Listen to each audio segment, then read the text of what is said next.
एक ही पुत्र यदि विद्वान और अच्छे स्वभाव वाला हो तो उसे परिवार को उसी प्रकार खुशी होती है जिस प्रकार एक चंद्रमा के उत्पन्न होने पर काली रात चांदनी में खिल उठती है। यह आवश्यक नहीं है कि परिवार में यदि बहुत सी संतानें हैं तो वह परिवार सुखी ही हो।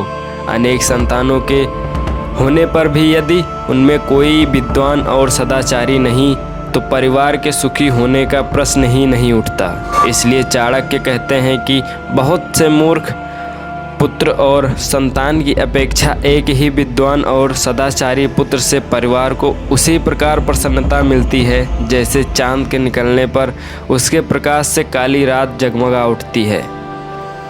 दुख देने वाले, हृदय को जलाने वाले बहुत से पुत्रों को उत्पन्न से क्या लाभ। कुल को सहारा देने वाला एक ही पुत्र श्रेष्ठ होता है, उसके आश्रय में पूरा कुल सुख भोगता है। ऐसे बहुत से पुत्रों से कोई लाभ नहीं जिनके कार्यों से परिवार को शोक सामना करना पड़े, हृदय को दुख पहुँचे। ऐसे बहुत से पुत्रों की अपेक्षा परिवार को सहारा देने वाला एक ही पुत्र अधिक उपयोगी होता है जिसके कारण परिवार को सुख प्राप्त होता है। 5 वर्ष की आयु तक पुत्र से प्यार करना चाहिए। इसके बाद 10 वर्ष तक उसकी ताड़ना की जाती है और उसे दंड दिया जाता है, परंतु 16 वर्ष की आयु में पहुंचने पर उससे मित्र के समान व्यवहार करना चाहिए। विकासात्मक मनोविज्ञान का सूत्र है यह श्लोक। 5 वर्ष की आयु तक के बच्चे के साथ लाड़ दुलार करना चाहिए क्योंकि इस समय वह सहज विकास से गुजर रहा होता है। अधिक लाड़ प्यार करने से बच्चा बिगड़ न जाए, इसलिए 10 वर्ष की आयु तक उसे दंड देने की बात कही गई है। उसे डराया धमकाया जा सकता है, परंतु 16 वर्ष की आयु तक पहुंचने पर उसके साथ इस प्रकार का व्यवहार नहीं किया जा सकता। उस समय उसके साथ मित्र जैसा व्यवहार करना चाहिए क्योंकि तब उसका व्यक्तित्व और सामाजिक विकसित हो रहा होता है। मित्रता का अर्थ है उसे यह महसूस कराना कि उनकी परिवार में महत्वपूर्ण भूमिका है। मित्र पर जैसे आप अपने विचारों को लादते नहीं हैं वैसे ही आप यहाँ अपनी संतान के साथ भी करें।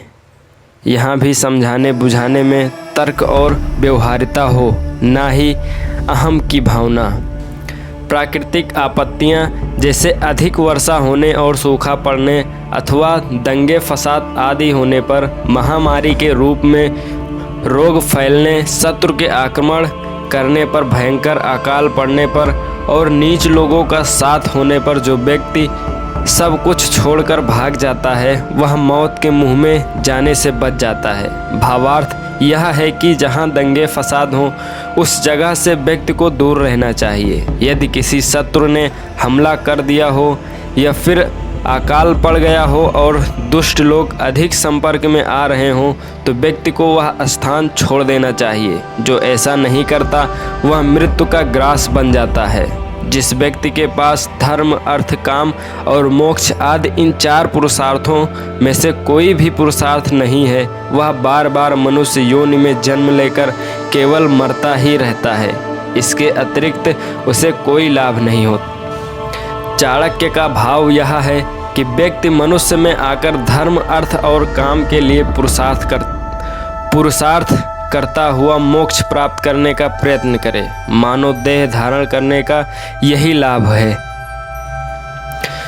जहाँ मूर्खों की पूजा नहीं होती, जहाँ अन्न आदि काफ़ी मात्रा में इकट्ठे रहते हैं, जहाँ पत्नी पत्नी में किसी प्रकार की कलह लड़ाई झगड़ा नहीं, ऐसे स्थान पर लक्ष्मी स्वयं आकर निवास करने लगती हैं। इस श्लोक का तात्पर्य यह है कि जो लोग देश अथवा देववासी मूर्ख लोगों की बजाय गुणवानों का आदर सम्मान करते हैं, अपने गोदामों में भली प्रकार अन्न का संग्रह करके रखते हैं, जहाँ के लोगों के घर गृहस्थी में लड़ाई झगड़े नहीं, मतभेद नहीं, उन लोगों की संपत्ति अपने आप बढ़ने लगती है। यहाँ एक बात विशेष रूप से लक्ष्मी को श्री भी कहते हैं, लेकिन इन दोनों में मूलतः अंतर है।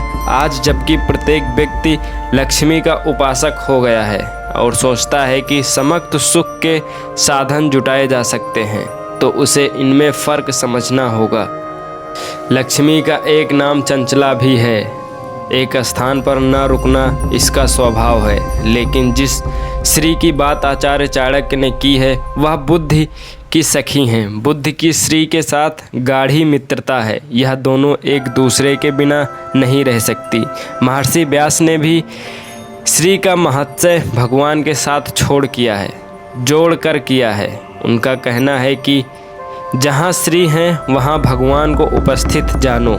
इस श्लोक में जिन गुणों को बताया गया है उनका होना भगवान की उपस्थिति का संकेत है। लक्ष्मी चंचला हैं, लेकिन श्री जिनके मन या घर में प्रविष्ट हो जाती हैं उसे अपनी इच्छा से नहीं छोड़ती। श्री का अर्थ संतोष से भी किया जाता है। संतोष को सर्वश्रेष्ठ संपत्ति माना गया है। इस प्रकार संतोषी व्यक्ति को लक्ष्मी के पीछे पीछे जाने की आवश्यकता नहीं होती। वह स्वयं उसके घर परिवार में आकर निवास करती हैं।